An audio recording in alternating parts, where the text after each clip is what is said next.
Hello, this is Let's Talk About Myths, baby, and I am your host, Liv, here with something a little different. Okay, so I teamed up with the fine people at Historical Homos to do an episode about, yes, you guessed it, historical homos, but specifically toxic boyfriends of Greek mythology.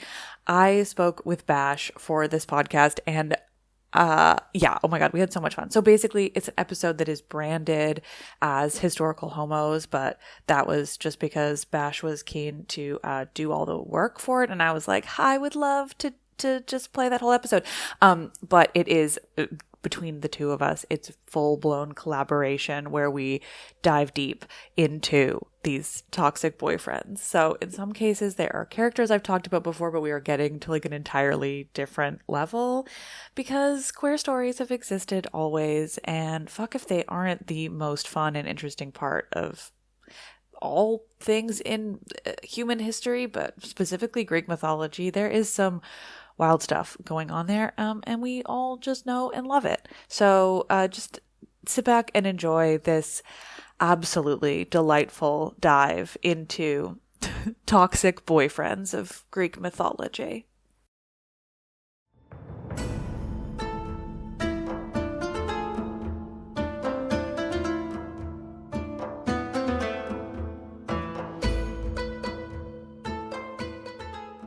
This is Toxic Boyfriends of Greek Mythology, featuring the Historical Homos podcast.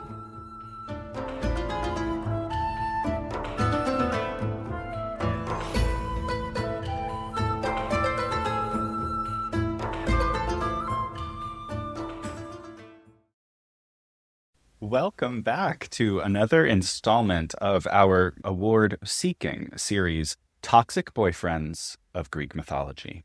Now, if you're a fan of Greek mythology, you probably know that the gods and goddesses love to act like humans. They laugh, they play sports, they have dinner parties, they love, they fuck, they fight. But one of their chief pastimes is, how do I put this? Killing us? Yes, us mortals, humans. We should be very scared if a god shows up on Earth, because chances are someone's going to get pregnant or dead real soon, or both. And this pattern seems to hold when it comes to the gay Greek myths. Zeus, Apollo, Poseidon, Heracles, they can't seem to keep any of their younger boyfriends alive. Why is this? You could argue that death makes for a tidy end to any story, nothing more final than a one-way ticket across the river Styx. But Greek myths took shape over hundreds of years. They were told and retold not just because they were good stories, but because they told the ancients something deeper about themselves. Is it possible that bottoms always die in Greek mythology to teach us something? To make us feel something? What's going on narratively, psychologically, historically, erotically, when gods and heroes love their beloveds, their eromenoi in the ancient Greek, a little too roughly? It's time we get to the bottom of all of these crucial, world-changing questions. So strap into your sluttiest sandals and absolutely nothing else. We are raw-dogging it ancient Greek city style today, because it's time to dive in. And the Aegean seawater is, yes, let me just dip a little toe, human temperature.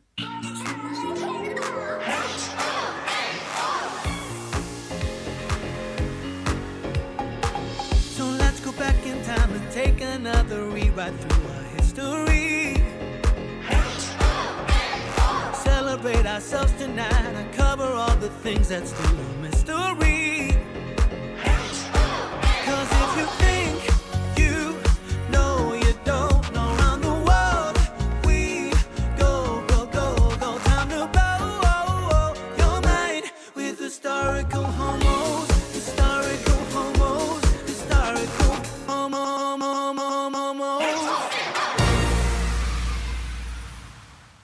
I am so thrilled to introduce to your ear holes Liv Albert, who is the host of Let's Talk About Myths, Baby, resident Greek and Roman mythology nerd, actually all mythology nerd. I feel like you straddle it all. Liv, first of all, thank you so much for being here. Who are you? What's inspiring you right now? Who am I? I am Liv.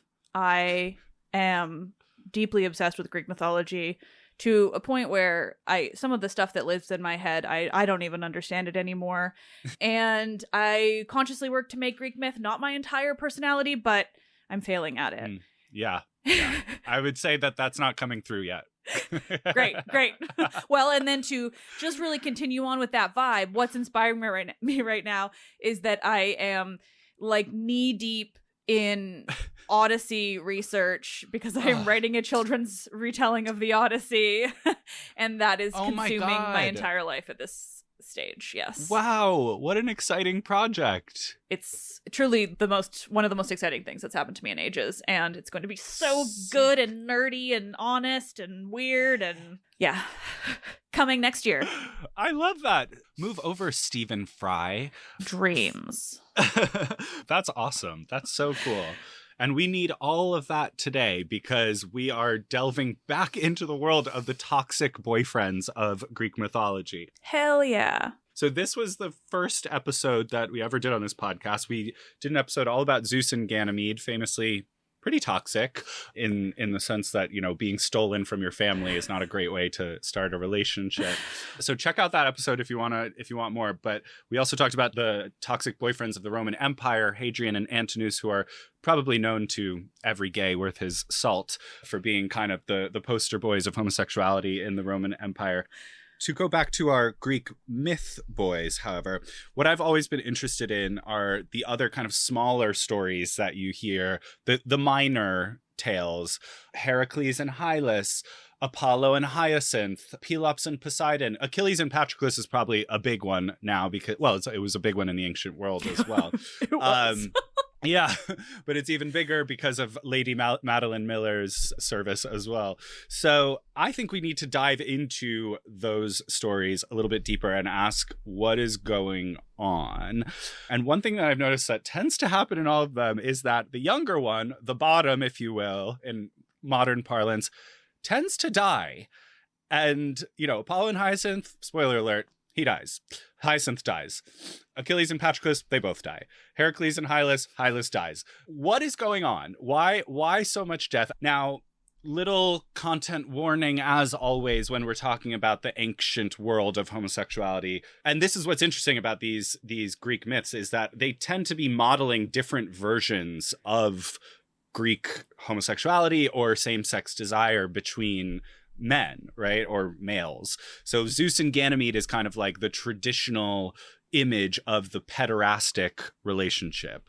And even the ancients themselves talked about that story of Zeus and Ganymede as potentially an inappropriate way to excuse pederasty, right? So there was some anxiety around that. And Heracles and Hylas, who we're going to talk about, similar, but there's a different emphasis in the story. It's more about, I think, education and then like having to let go of that younger lover. And then as they get older, Apollo and Hyacinth, Apollo is famously not an adult man, right? Like he is kind of the eternal ephebe, which is the Greek word for the sort of in-between zone when you're like 18 to 20, early 20s. So, and he's in love with a younger boy. So that's a different type of pederasty that they're kind of modeling there of the young man and the adolescent. And then Achilles and Patroclus, what's being modeled there is a form of really intense, passionate, erotic devotion, right? That the Greeks believed existed between men at war and was actually helpful in some senses for men at war, right? Because it made you more loyal to one another. And indeed, Achilles and Patroclus die for one another. So this is what we're going to be talking about today. Maybe I spoiler alert it. Maybe I should have spoiler alerted all of that. Yeah, we can end the episode now. It's all we've done. We've done. I mean, it all. I have so much to say. Yeah. Okay. Good. That's it. I'm just revving you up right now, Liv. But yeah, I do want to, we just want to acknowledge we are talking about pederasty. It is a different type of homosexuality. I mean, mostly we're talking about pederasty. It is a different type of brand flavor of homosexuality than the modern term gay typically connotes. But I would ask our listeners to remember that this was very much a socially approved institution back in the ancient world. It was a different kind of love, probably, than we're used to understanding. It was a combination of romance, of sex, erotic desire, of mentorship. So we can't map our modern ideas onto it easily. Similarly, can I just add, I agree with all of that to a degree, but I think it's also important to reference that it wasn't necessarily accepted all the way around as being always an okay thing. And there's a lot of murky questionability in terms of consent and stuff. I think it's really interesting to talk about, but yeah, it's hard to, it's also important not to map it onto modern homosexuality because there's also this added, there's a bit of a question of coercion and stuff like that adds a weird level. Yeah.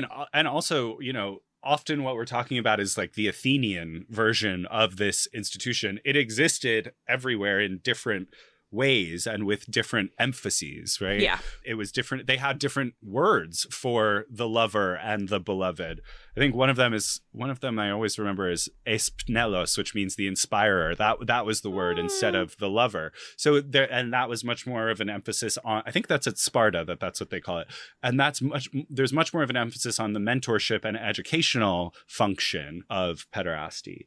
But yes, I take your point. At the same time, I mean, the definition of consent, even the definition of age, right? Relative age shifts historically. So these things are all socially constructed, and we have to, I think it's easier for us to come at it from a place of trying to understand it on the Greek terms rather than just being rather than writing it off as this is creepy. Yeah. It's not to say it isn't. In between. Yeah. It's not to say it isn't creepy. No. But and today it would be very creepy, but back then it was not always creepy. And also one thing, it's important to also remember, because people love to harp on the issue of age when it comes to pederasty, how young the boys could have been. But what they often don't include alongside that is that the girls were marrying at the same age. So it wasn't Thank you. Yeah. Thank you. It was ick. It was equal ick, in terms of how we see it today, age-wise. It wasn't everyone is terrible. Please remember that. Equal opportunity ick.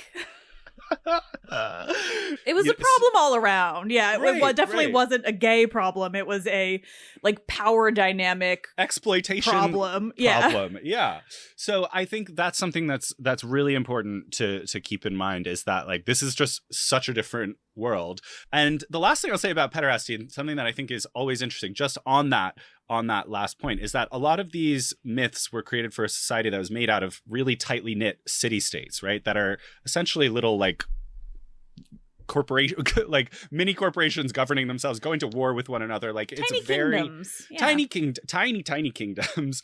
Pederasty, to my mind, is a way of building ties between men in these societies, right? So if you're a tiny little society that's always at war and has to govern itself the right way, you have to figure out how to make ties to as many people as possible in the community. So I think that's something to keep in mind also. One way of doing that was obviously marriage. I was going to say, in that same way that marriage fits into that. Yeah. Exactly. But this was another added layer. And the fact that pederasty was primarily an aristocratic institution, even though people from other classes were brought into it, kind of gives you a hint that it was believed to have that function as well. They're not educating younger boys in these relationships for their health.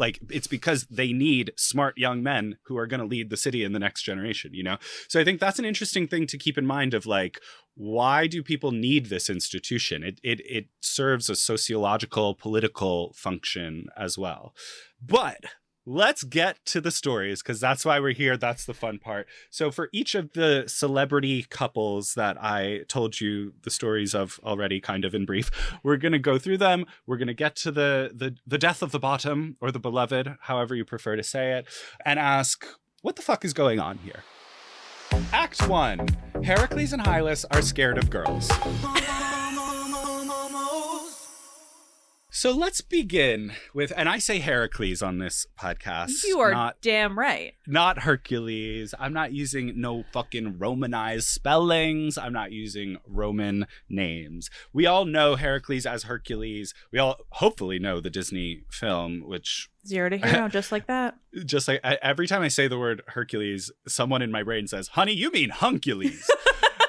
I just can never get that out of my brain. But Heracles is not the bumbling, gangly teenager of the Disney film in the ancient imagination. Even though, love that movie, it is one of the best movies ever written. I maintain, sorry, this is maybe not the time, but I say it at every possible opportunity. I maintain, and I have said this to some of the top scholars in the field, Disney's Hercules is the most mythologically accurate piece of reception we have on film. Fucking obsessed with that, and I hope you've done an episode on that because I want to hear the full rant. You know what? I should do a full. Discussion. I haven't entirely, and now I simply must. So thank you. Yeah, invite me on that, please. To the ancient Greeks, like I remember when I first read in college a play where Heracles features, my professor described him as like the Don Juan of the Greek kind of like demigods. Like he is all man because he beds everyone he meets. He's like always having sex, both genders. He's strong. He fucks. He eats. Like he is just the he wears girls' clothes sometimes. Oh, I guess you're going for the masculine side. Sorry. No, but he's the other side. He's so masked that he can wear girls' clothes and no one looks twice. No, but I mean, like, he is the preeminent model of maleness in the Greek mythological imagination, in the same way that, you know, like Zeus kind of epitomizes a certain type of like male stature. Like Heracles is the guy who can fight, who can fuck, who can do it all. So in this story, what happens is he falls in love with this younger kid, teaches him everything he knows, and then they go away together.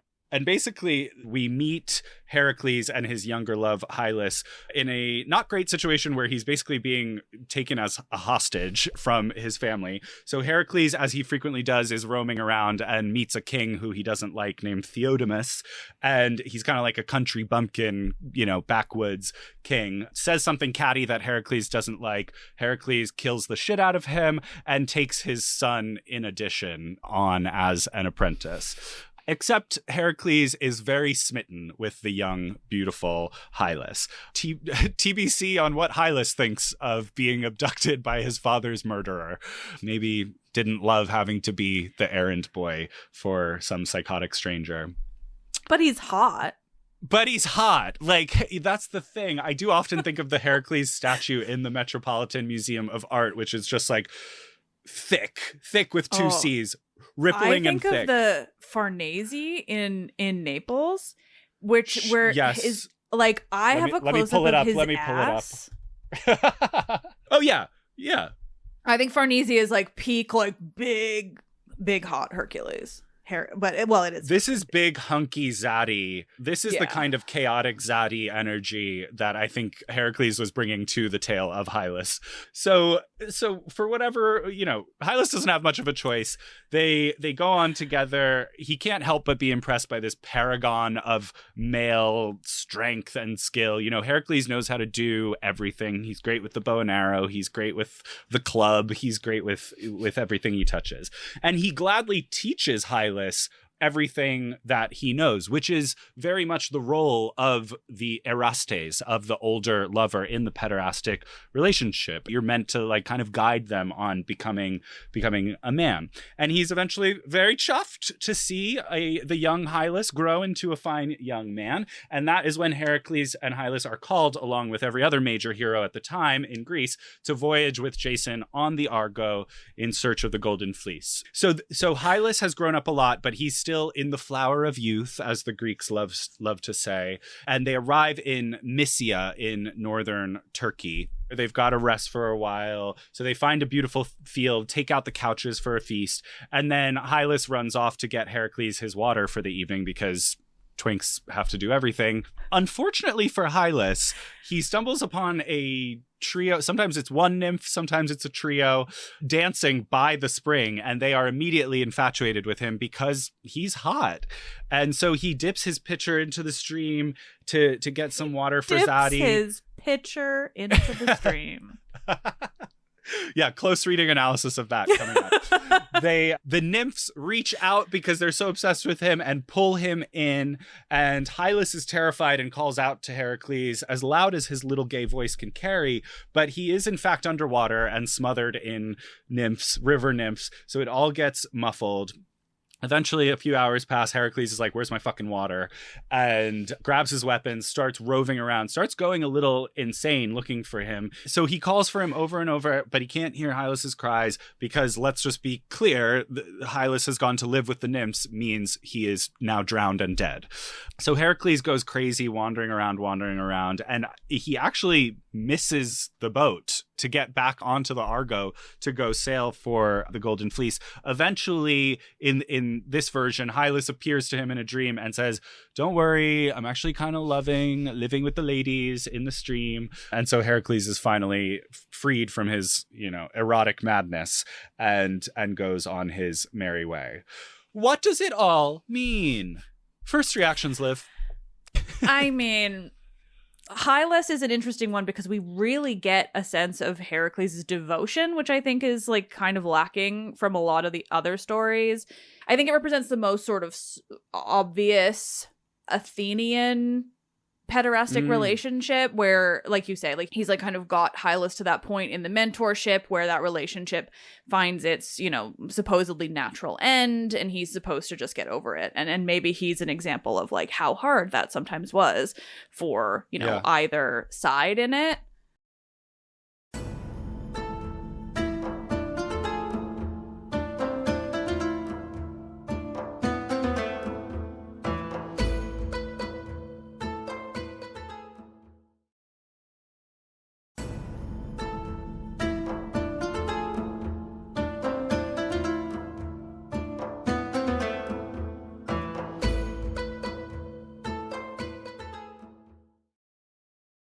But it's interesting, too, because we don't have particularly ancient versions of that story in comparison to some of the others. I was just going to say, this is very much taken from a poem written by a 3rd century BC poet named Theocritus, who's kind of, he writes a lot about pederasty. This is the 13th idyll where he tells the story of Hylas.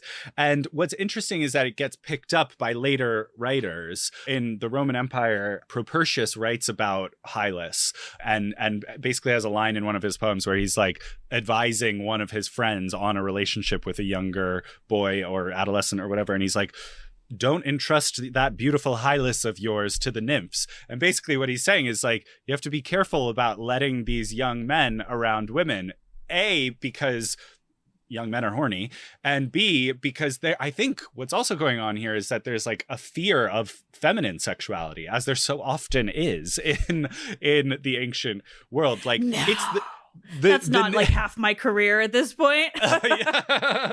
Yeah, pointing that out is my day job. The women, the nymphs in this story are very much given that kind of sexual agency of like, they want Hylas and they take him. But I think it's a really interesting kind of, it sort of smacks to me of the modern misogyny that we sometimes get from gay men, of like, stay away from women. They're pulling focus, There is this anxiety. We know also from other ancient sources that homosexual love and sex was very much compared to heterosexual love and sex, with many writers writing in favor of pederasty because they were misogynist, because they thought that the love between men was like, more sublime or whatever the fuck, whatever nonsense. So I also see that in this. I see a sort of like reflection of that contemporary. There's the sort of long-standing anxiety, I think, in this tradition of pederasty around, okay, these boys have to grow up at some stage, and that typically means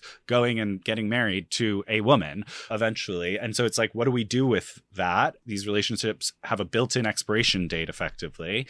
And then there's the other kind of more contemporary reflection, contemporary in their time, of like this weird misogyny where they're basically afraid of female sexuality impinging on their relationships.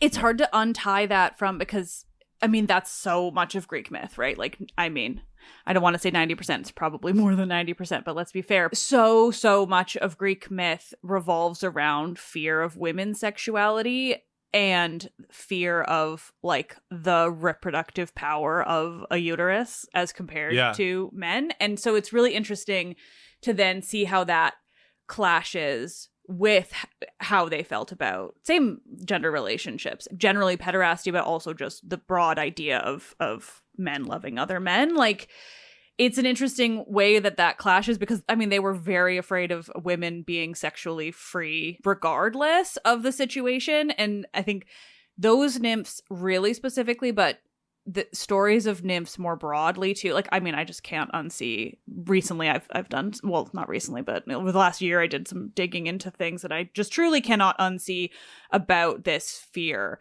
that the men had. And I say men in that case in that way of like the patriarchal powers at like they feared women. And so you can kind of pick that out of so many stories. And having this one where Heracles, who is like so famously manly, but also so famously fertile, like the man has so many children.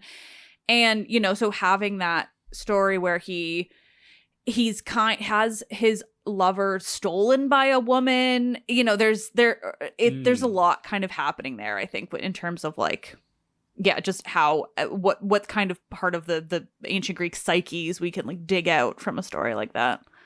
And I loved what you said also about like, if you read this story, I think through ancient Greek eyes, it is kind of touching as well how driven to madness Heracles is. I mean, the flip side of that is that, and this is a theme that we'll see in our next story, in both of our next stories actually, is that Eros is dangerous in the Greek imagination. Eros, you know, like in modern life, love is the best thing that can happen to you.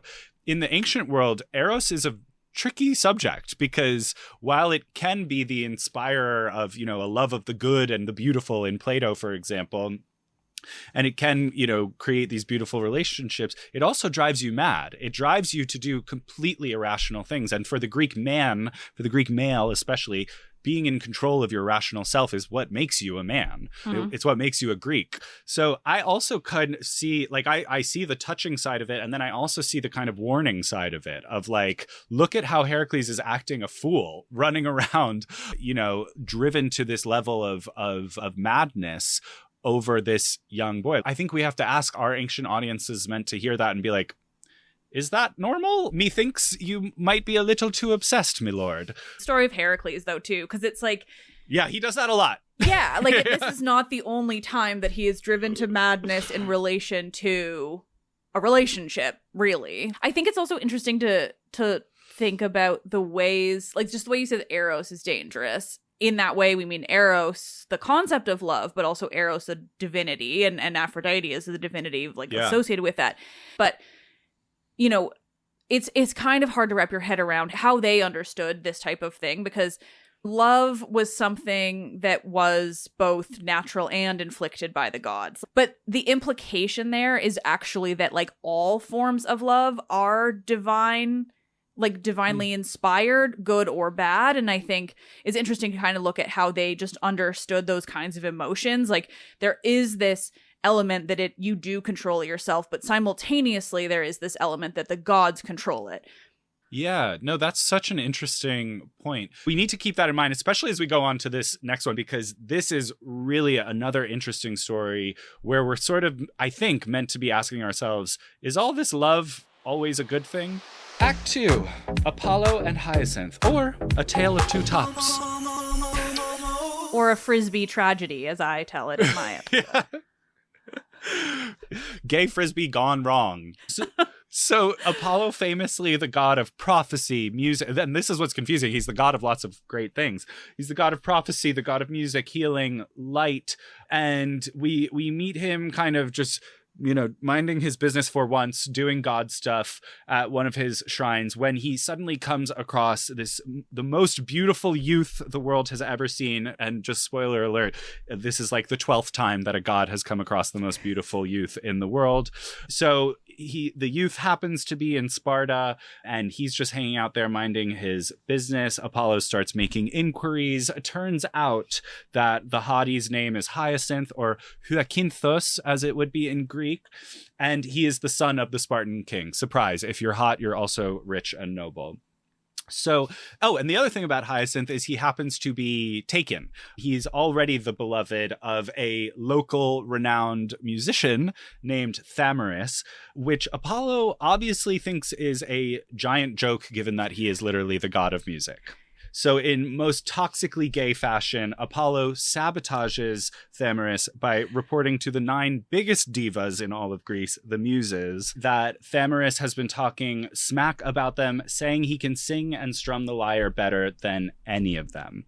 Now, because this is Greek mythology, they dream up a completely benign punishment for Thamyris, which is to strike him dumb and blind and erase all memory of music from his brain. Cool. Apollo's cool. a dick. This is what I'm saying. Apollo is such a dick. Apollo is terrible.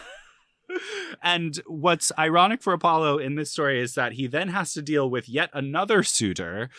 This time it's another god, the west wind, Zephyrus, who challenges Apollo to a contest for the beautiful boy Hyacinth. Finally, the day of the contest comes. Zephyrus gets up, does something nifty with the wind, and Hyacinth is like, not bad. Then Apollo takes out his bow and arrow, famous for being the archer, and shoots an arrow that sings through the air. So he's really combining his specialties here, and it's like musical arrows. Hyacinth's panties drop at this. Obviously, there's nothing like a guy who's into music and who is also a god. And so Apollo and Hyacinth spend all their time together. The god teaches Hyacinth all of these things that boys need to know, like hunting and gymnastics and music. And actually, that's kind of it. That's all that a Greek boy needs to know. Hunting, gymnastics, and music. You're good. Wrestling. And then toss in some wrestling. We love naked wrestling. Toss in some wrestling. Yeah. Toss we in love some wrestling. Naked and wrestling. assorted track and field. Yeah. Mm-hmm. As we'll see. Naked, because one day they decide to have a friendly naked game of discus, i.e. ancient metal frisbee. So they strip down, they lube their bodies up in olive oil to throw a metal disc around, not really sure how being slathered in oil is conducive to throwing and catching a metal disc. And let's just clarify here that this detail, not just myth. This is just how they competed in any athletic games. And I think it's important that people understand that. That's real life. Naked, oiled up, wrestling, discus, sprinting, like whatever you want. It's got to be naked and you got to be oiled to shit. It's just, I mean, I guess in my mind, I'm sort of like, sounds hot, but then I'm also like, how do you wrestle with your bits flying all over the place? Well, no. Oh, let me tell you. Oh my God. Do you want to hear actually what happened? Because they had a string and they tied it. They had a string. It had a name. I forget the name of the string, but they took a little string and they tied it around their little dick, and then they tied it and they tucked it under, and then they tied it up in a nice little bow so it didn't fly around. Wow, so it's kind of like a reverse drag queen tuck. Yeah. But just naked, so with a little bow. Naked with a scrotum bow. Yeah. I did an episode on the ancient Olympics with a friend of mine who studies the ancient spectacle, and oh my God, that part of the conversation, I'll never forget it. That it's an image seared into my brain. So they're slippery, they're slick. There's burning hot sunlight. Their sandy scrotums are tied up, right? And they're ready to throw around this big hunk of metal. Now, creepy little Zephyrus comes back into play. He's sort of sitting on the sidelines, unbeknownst to the two lovers, Apollo and Hyacinth. And Apollo decides to show off a bit. So he gathers all of his strength and he hurls the discus as far as he possibly can. And Hyacinth runs out to catch it because, as we have already seen, the twink has to do everything in Greek mythology. Now, Zephyrus senses an opportunity here, and he decides to blow the west wind, aka himself, just right so that the discus slams into Hyacinth's temple and bashes his brain in. Again, a totally reasonable response for getting turned down for a date. So Apollo is then unable. Apollo rushes to Hyacinth's side, but in a truly one of the biggest plot holes in Greek mythology, is unable to fix his poor beloved's gushing brains, despite being the literal god of healing, and can do nothing but hold him in his arms until he expires. But don't worry, he then promises him a silver lining. Apollo is going to help Hyacinth live forever by A, singing his name, and I guess we are still talking about him, so that did kind of work. And by turning him into the hyacinth flower, which shoots up every spring, a symbol of beauty, a symbol of renewal, of youth. And Hyacinth is sort of like, okay, sounds good, and then dies. The end. Totally normal. Really sweet, sweet consolation prize. So what the hell does this one mean? Your thoughts, Liv. Over to you. Oh, this one's wild. I'm going to try not to just make this Liv dislikes Apollo hour, but I do think it's interesting to talk about him and generally how the gods kind of function in this way, because this is a good example. Just the way you said, he was holding him as he dies. He's the god of healing. He can't do anything. And I My think hands are tied, that but I'll make you a flower. Truly, his hands, his scrotum, they're all just tied up and he can't do anything. So the thing is with Apollo, and one of the other reasons I use to make fun of him as a god, is that he is the god of all of these things, right? He's the god of music and healing and art. He's the god of all of these things, archery, all of this. But almost every one of those things, he is he's the CEO of those things. He is the god of them, but he doesn't actually do the work. Because Asclepius is his son. He's the full god of medicine. He's the one who actually does the healing. The muses are Apollo's they're not his children. They're basically his aunts or cousins, I guess. Because are they Zeus's children? They're Zeus and Mnemosyne. So he kind of works through them, but they do actually the inspiring. And then the oracle and prophecy, he's the god of prophecy, but all he does is give it to other people. He doesn't prophesy anything. And and he's the god of archery, but he's not even the most famous archer in Greek mythology. That would maybe be his sister or even Eros. He just is this god of so many things that are almost none of them does he actually do himself. Actually, is Plague the only one that I can think of him actually doing himself? He's this Plague? I could get behind this. Oh yeah, I'm a Plague god. Leave this one with me. But so I just think he's this god who takes credit for everything that other people do. And I just generally think that's an entertaining thing about him. But also I think, he is a god who is sort of famous for regularly, quote unquote, falling in love and, becoming infatuated is more likely. Becoming infatuated, becoming obsessed with somebody, and then causing their death in the pursuit of that obsession. He does it with women, he does it with men. And so I think a lot of what's happening here symbolically is he's a god associated with young deaths, a young person who dies too soon, who dies young. He's associated with that. And so we have these kinds of stories about him, kind of serving that role. He's definitely in a dark kind of way. And I don't want to he's obviously also a queer god. And I think that is interesting. I think he's equal opportunity defiler. Sure. That's maybe not the best way to follow up calling him a queer god, but I think it's true. But I just think it's indicative of him and maybe some of these things that he is the god of, that he never loves permanently. He doesn't have any lovers who don't have terrible deaths, or if he does, I certainly can't think of any. He loves a lot of people who die terribly. Yeah. And it is interesting that it's, people of all genders. / vegetally. A lot of people are being turned into plants and trees. An animal, Coronis is another of his lovers. She died because he loved her and she got turned into a crow. There's a lot, or maybe it was because of a crow. I don't know. But, there's a lot of these kinds of transformations. And so, it also is saying something about this, the introduction of a hyacinth flower, and it's saying a lot about the youthful nature of Spartans and kind of what they are interested in. And, you know, it says a lot while also being like a depressing story about someone who died in a Frisbee tragedy. I know it's not clever enough for me to keep saying it, but I will anyway. No, but I love what you were saying about Apollo being a taker. Like he is kind of exploitative and manipulative in this story, in a lot of stories, but in this story in a way that I think reflects, like almost models, again, kind of dangerous behavior.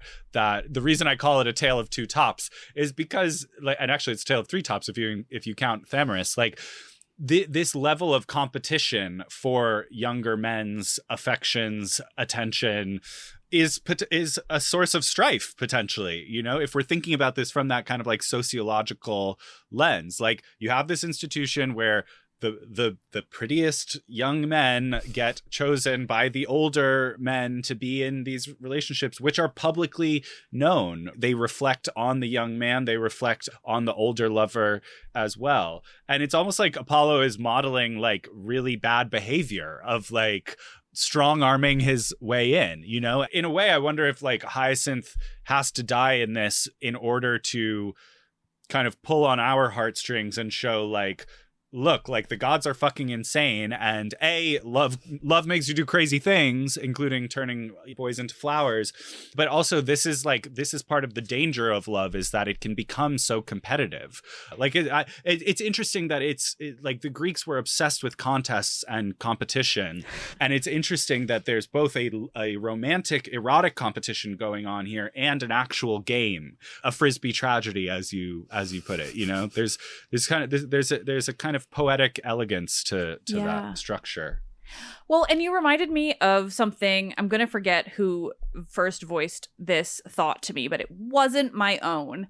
But there is also something to be said for, you know, you mentioned much earlier, I think, so I'll remind everyone, but that Apollo is not meant to be old. Apollo is meant to be perpetually youthful. And I think that's important too. There's also something to be said for Apollo and Hyacinthus and Zephyr too. And like there are versions, if I recall, where Zephyr and Apollo were kind of switched in terms of like who seems to be like more interested actually in Hyacinth's fate. But regardless, both of those gods are perpetually young. They're both always depicted as youthful. And so I think there's something to be said for this story also representing the wrong way to do these types of relationships and why that ends up, you know, with a death. Because for all that the Greeks, and we say this broadly, but like a lot of what we know does come from Athens in terms of these relationships. So like for all that we, you know, want to talk about, they were pretty open to having, you know, same gender lover. Well, as long as they were men, they didn't really care about women, but like they were very open to having, you know, men having these relationships. But it was really explicitly culturally acceptable when the other was younger. I think that a story where they are ostensibly of like a similar age range gets to this thing that they were navigating themselves, which is that they didn't have a way to culturally accept that type of relationship, because they were still always like the pederastic relationships served as that mentorship, as that like they were kind of like this coming of age thing. And then the expectation was as soon as the younger one gets old enough, he goes off, he marries a woman because he's got to have babies, you know? And so I think this is also telling a part of the story where it's like, well, if they're both young, like this really doesn't work because we don't have a way to navigate that type of long-term relationship. We still are, you know, going along with this. They had to make babies. And in Sparta too, actually, now that I'm reminded of that too, but in Sparta, making babies was the biggest thing because Sparta was a horrific slave state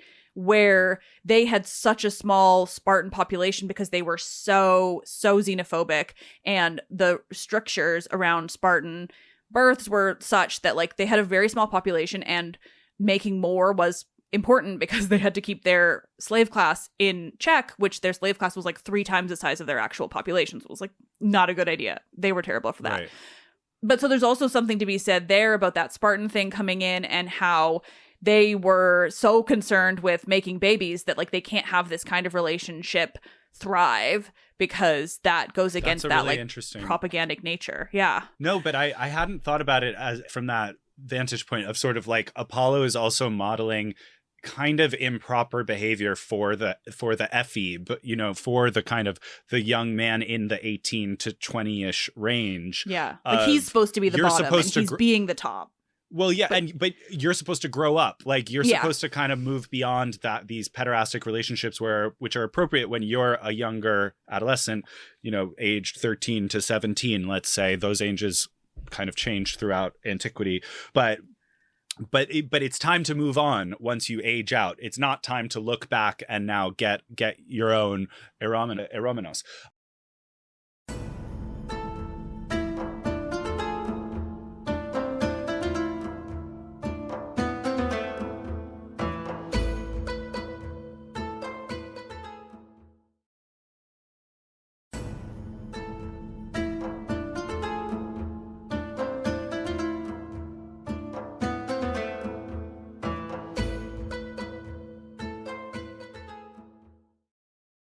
I do think, I mean, the Greeks, like you think about the Warren Cup, you know, like they have the ephebe and the young boy on one side, and then the kind of adolescent ephebe-ish and older man on the other side. Like, I think that these are two, that's obviously a later artifact from like, you know, I think it's first century AD. Oh my God. It's my favorite. I mean, I might know it. I just don't know the name of it, but. Oh, yeah. Hold on. I gotta show you this. Thank you. So this is like older guy adolescent on one side, and then on the other side, and this is like they're kind of in a brothel or something like that. But then on the other side, you have this. Oh. On the other side, you have much younger boy and kind of ephebe age, you know, he really maps onto the adolescent from the other side. So anyway, it's just to say, like, I totally agree with what you're saying, but then also I think that the Greeks acknowledge that this kind of relationship did happen, you know, and like, and that it was kind of another natural form of pederasty. I'm not sure we can call it pederasty if it's like two, you know, pre-25-year-olds, but like it was another form that they had to deal with and like work through. But it's interesting to think about that, of like, especially in the Spartan context, of you are not doing the right thing when you are busying yourself with like pretty young things at the ephebe age range. And I think also, just to bring it back to Heracles, like this is tying into the theme of like Eros is a potentially dangerous force, in that, you know, Zephyrus is also in love with Hyacinth. Like he's the one who knocks the discus into his head and kills the kid. So this is also a demonstration of like, even the gods are not impervious to the dangers of Eros, to the irrationality that it can lead you to. So in that way, I feel like this story is a lesson to like chill the fuck out. I feel like that's so much of Greek mythology. Like, calm the fuck down maybe for a second before you kill someone else. They never do. And you know what? That is the perfect segue for our final act on Achilles and Patroclus. Everyone's favorites. Are you telling me that they are not chilled the fuck out? Well, we will see. Achilles pretends he's chill for a little too long. In the underworld, they're chill together. And that's right. Sweet death brings some chill to them. Act 3, Achilles and Patroclus, from comrades to comrades. I was particularly proud of that, I just have to say.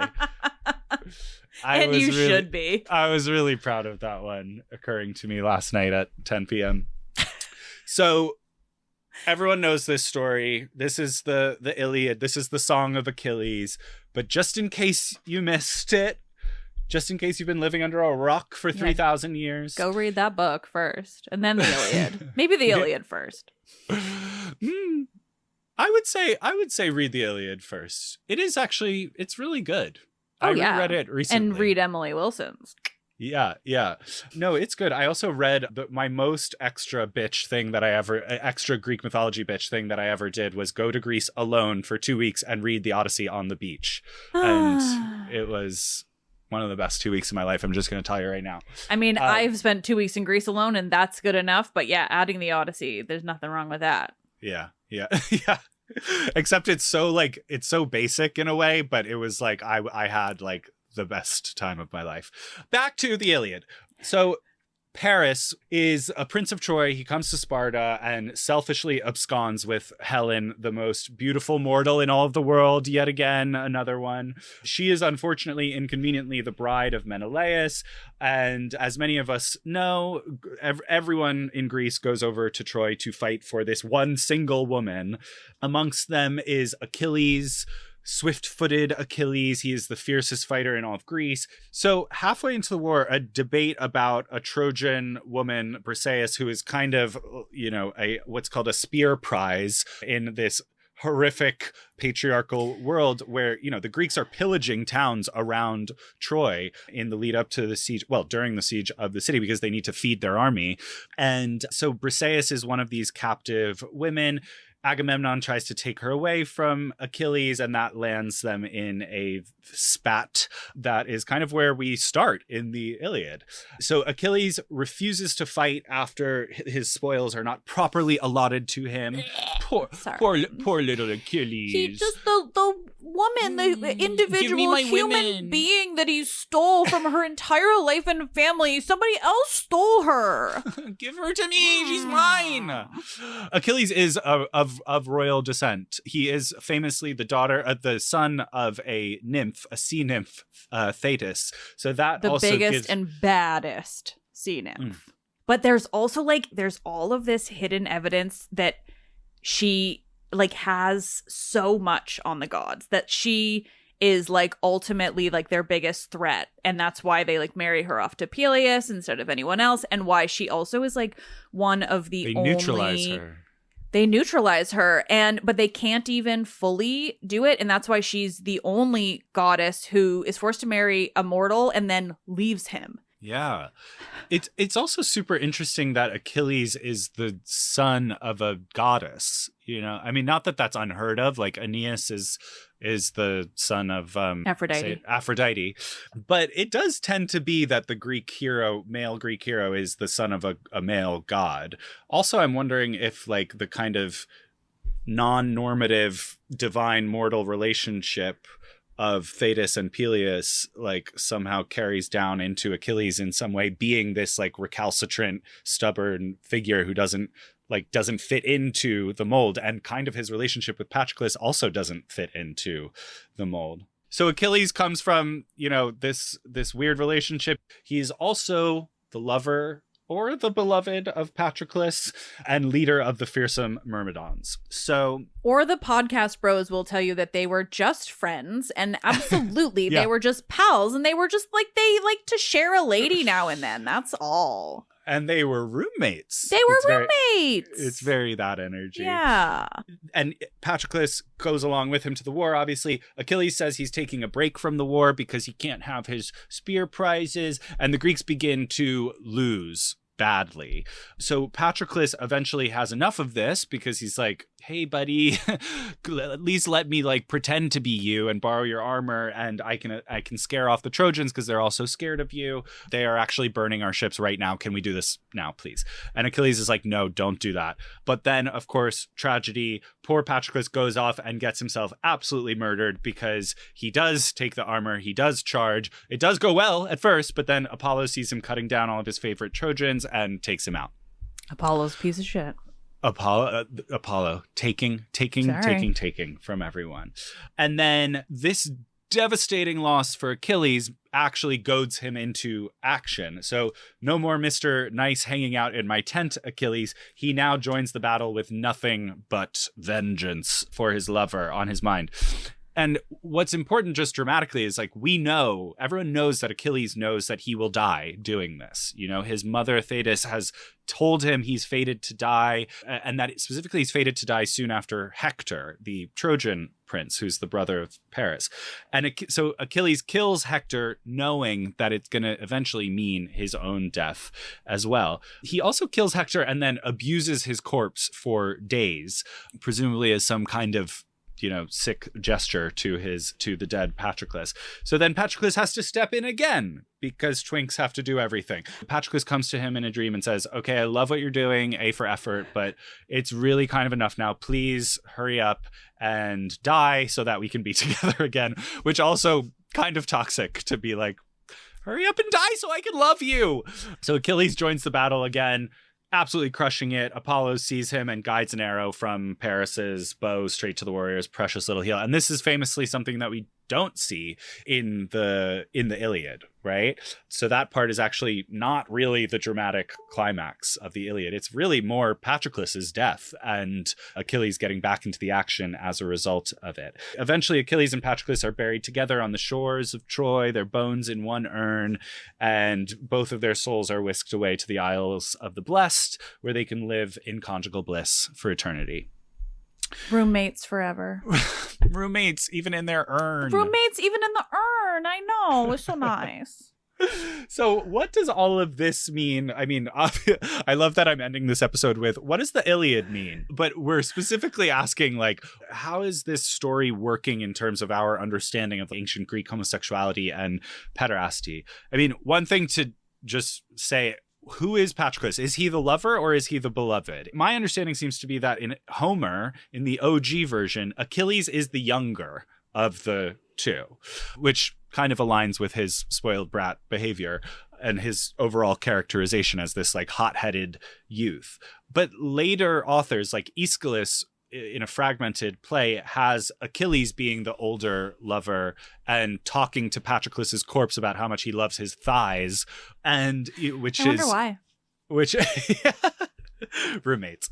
And so, I mean, there's a little bit of, I think the story, like the emphasis does kind of change depending on what we're saying. You know, if it's like Patroclus being the responsible older lover who's like goes to battle and kind of like does what needs to be done, it kind of changes it from Achilles avenging his younger hot-headed Patroclus from going into battle and losing his life.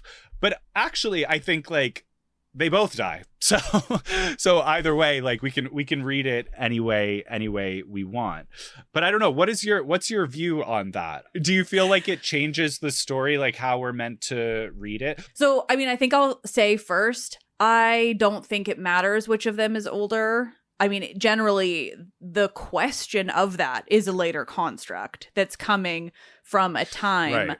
when people were trying to put these labels on them. And that's interesting in itself. When it comes to the Iliad, we're looking at this story that was being developed over hundreds of years and workshopped and changed and adjusted until it was finally put into this form that we have, right?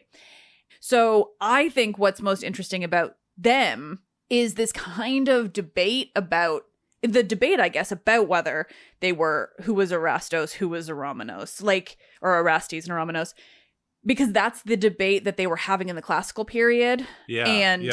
But they were also trying to map that relationship onto their classical period culture, whereas it very much predated that. So, I mean, I think Achilles and Patroclus are a better example of a much more human relationship, and by that I mean like one that was coming about from natural love and affection rather than these kind of cultural norms that are then being ascribed later. I feel like in the Song of Achilles, it's been a long time since I read that, but it feels to me more like they're on the same kind of level. They're age mates, as we might say. Are. You know, like Yeah, and I think that that's so much more interesting because it feels to me like this is like a very real relationship that they developed just like anyone would today, you know, with that kind of, I guess, freedom to be themselves and be together, because it's also coming from this time period where we don't necessarily know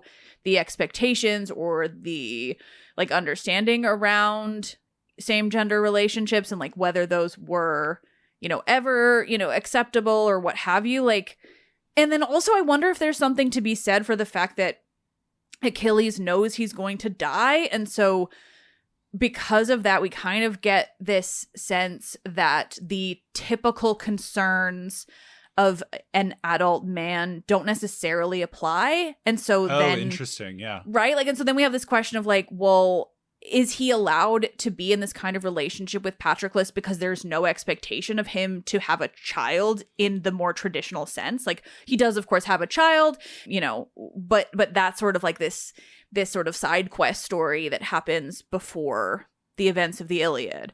And so instead, yeah, we just get this kind of, I think that what's most interesting about it is that it asks all of these questions. It has no answers. Yeah, I think it's just much more interesting to think of it as like this thing that kind of lives in a separate world from most of the other myths, because it kind of does.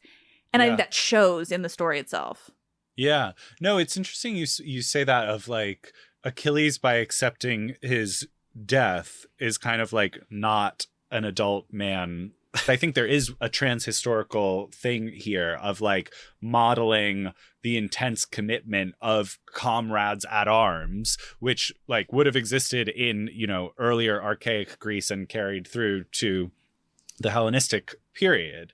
It gets that added layer of pederasty added to it maybe as we move into the classical age. Although it could also have been that in you know, the Homeric kind of in that era when it's being workshopped, as you said, in which case, like, I still think there are interesting questions to ask around, like, is Patroclus kind of like the responsible one? Is he the patriotic one versus Achilles? I mean, what's interesting, if it is a pederastic relationship, is that Achilles is the talented one. He doesn't need Patroclus's sort of mentorship. That's also a different construct because that mentorship aspect doesn't really apply. Like, Achilles is the son of a god and knows and is the fiercest fighter in all of Greece. But maybe what he does need is like some emotional maturity, you know? That's what I was going to say. I feel like, and this is like another, I mean, sort of example towards like them being sort of on this similar level, which is that I think that they serve the role for each other. Like, Patroclus is level-headed in a way that Achilles is not. And Achilles is like, has the lust for war in a way that Patroclus does not. Like, he's much more gentle in a way that Achilles is not.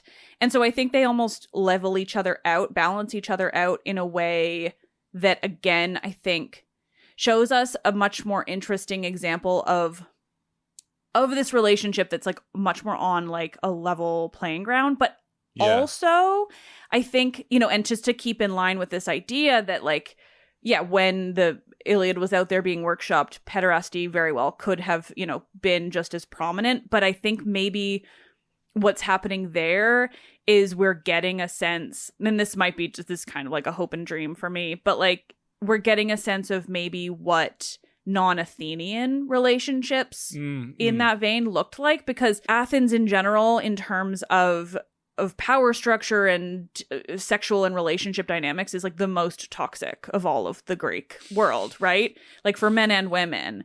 And so, but we know that pederasty started probably in Crete, or like at least Crete had it like earlier, definitely in the archaic period. And so I think what's more interesting is to maybe imagine that this is a sense of other forms of pederastic relationships where the power dynamic wasn't quite so ick, like where it didn't have that Athenian ick to it, where maybe the mentorship relationship was more equal, where these people were developing relationships based on what I think is considerably more healthy, obviously, like in a way where like the other person balances them out and kind of like, you know, keeps them grounded, whatever. Yeah. And so maybe that is still indicative of these non-Athenian ways of having those kinds of relationships. It's so interesting because also Achilles is like not in some ways he's not a good Greek. Like he's not in control of himself. He's very motivated by his personal honor. He doesn't work for the community. You know, like he abuses a corpse, which is one of the worst things that you can do. So that's interesting too, of like, I think this extreme character being tempered by this kind of more reasonable source of love in the Iliad. So yeah, really interesting and really different last one for us. Achilles goes too far. Patroclus also maybe, you know, makes a mistake by stealing his armor and all of that. But I think we have to end it now by asking the question again, why do bottoms always die? I have one answer. I kind of think bottoms die to teach tops a lesson. I think like these are all different expressions of things that can go wrong or can be dangerous or can be tricky about pederastic relationships and about love more broadly. So in all of these, we have heroes or gods who are kind of driven to irrational lengths by love. Heracles and Hilas, it's sort of like, it's okay to have a boyfriend, but they need to grow up and you need to be okay with that, you know? There are more underage fish in the sea for you to go after. For Apollo and Hyacinth, it's like, okay, competing for boys is going to happen, but chill the fuck out. Otherwise, you'll kill them. Or like it's harmful to them in some way. And Achilles and Patroclus is more complex, but I think it is, again, posing this question of different types of love, like one that is very irrational and can drive you to terrible lengths, and then one that is more kind of level-headed and can maybe actually make people better people, which is a very Socratic idea as well. What do you think? Any other takeaways? I mean, I agree with so much of that.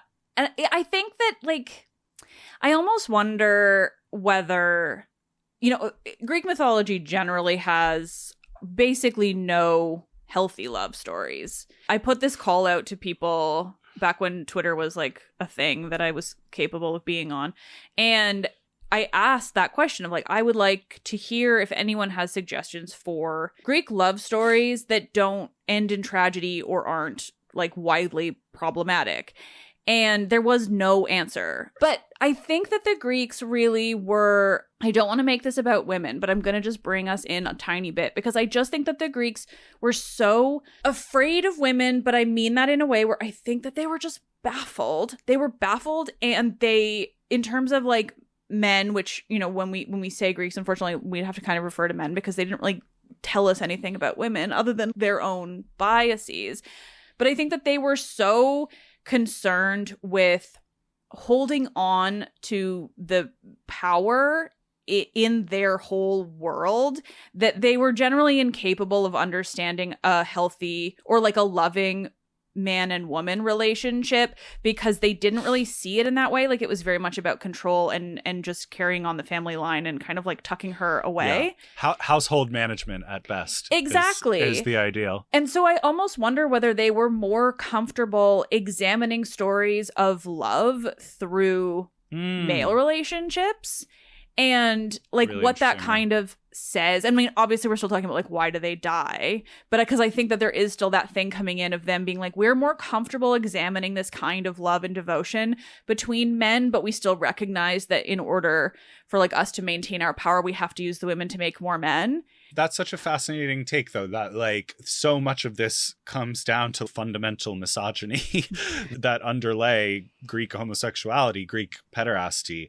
I mean, we've got to fall in love with the boys because the women are not real people is basically part of what goes into this institution's kind of rationale. I think what that comes with, though, too, which is kind of interesting and like harder, because I feel like the kind of reaction to that some people would have to what I said is this devaluing of homosexual relationships, which obviously I don't mean it to, but I also think that that is coming from this modern Western Christian lens, right? Yeah. Because it's coming from this pre-existing idea that there is something quote unquote wrong with same-sex relationships, whereas the Greeks didn't have that. That didn't exist. And so there wasn't this existing bias. So it's like, the misogyny doesn't discount any of the gayness, I guess is what I'm trying to say. Yes.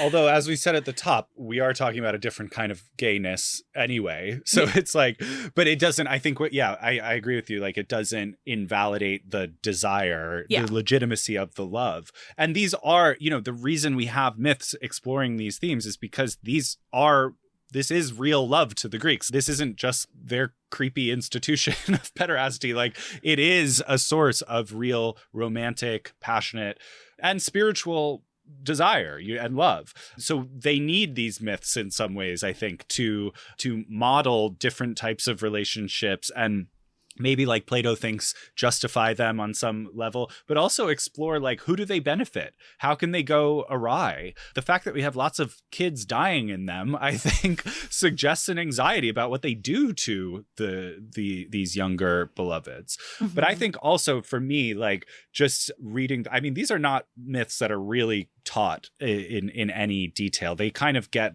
relegated to, like, Zeus and Ganymede is kind of the origin story for the Trojan War. Hera goes and supports the Greeks because she's pissed off at her husband getting with a Trojan prince. You don't learn that because these myths have been sanitized, they've been bowdlerized, they've been removed from the canon. So I think for me, there is like kind of a rediscovery of the gay Greek myths that needs to happen, and I hope this episode has been that. These myths show that they were wrestling with really deep questions and challenges that these relationships posed. I think that this is all just so utterly interesting, and I love to break down the bullshit, and obviously I talk a lot about the patriarchy because it's there. But I think that one thing that's like really difficult to tear, like to just understand when we're in this, is like to tear the Christianity out, is to because like I think so much of how people see the ancient Greeks and all of their relationships is still through this like Western Christian lens. This idea that any culture inherently believed that men and women should be the only ones together. But I don't think that there is that inherent nature in any way. Like, what's interesting is to look at the way the Greeks understood these relationships as just being different. And like, people love to tell you, I mean, I'm sure you hear it all the time. I've certainly heard it on my show. There are people who would be the first to say that like the Iliad does not explicitly say that they were in a romantic relationship. And it's like, no, but we can read it. It's like right there. And because there is this idea that like, there is still an enormous group of people who were like, the Greeks were really straight. And you're like, what are you reading? What do you mean? And Did you read the chapter on the scrotum tying? Like, truly, they were just not. But I also think it's really interesting. Like, the symposium is the thing that keeps sticking in my head because that's where, we get this like debate about Achilles and Patroclus. And I think what's the thing that people don't get unless you're like really deep into that, but I think at the core is a piece of evidence that we have where like the classical Greeks, so like the ones we think of as these like perfect beacons of intelligence, like they were not debating same-sex relationships being okay. That was not a question at all. The question was like, who was the top and who was the bottom and what did that say about them? And like that's so foreign to us from this Western Christian from a moral lens standpoint. Like there's no assumption that there's anything wrong with that. It's the question of how you do it and when. Whereas I think when people come to it now, it's this idea that like, but like God made men and women to make babies together. And it's like the Greeks were concerned about the baby making for sure, but it didn't come in to that. It was just about the physical ability to create a baby. Like it wasn't about that kind of like wrong or right or. And so it's just really interesting to break that down and kind of like just tease out what we can find once we sort of attempt to like shove aside that Christian lens that is really hard to get out of because it's like the whole goddamn world. Yeah, and read these myths through their eyes, or at least try to through the ancient through the prism of ancient sexuality, which is a fucking weird place. It is different. It's just not so the same. Different. And that it doesn't make it wrong, but it is really different. So this has been so fascinating. I love doing this. I love chatting mythology with you. Thank you so much for all of your time and insight and patriarchal attack. Thank you. It's my utter pleasure. It was so much fun. That's all for this week. Thank you so much for listening. And if it's your first time listening to a Historical Homos episode, first of all, welcome. You are officially one of our little historical hormones. It's a growing community of beautiful geniuses who read a lot and care about queer history and also smell really good. If you want to keep a breast and a testicle of all things Historical Homos, you can follow us on Instagram and TikTok or sign up for our weekly email on our website at www.historicalhomos.com. Love you. Bye.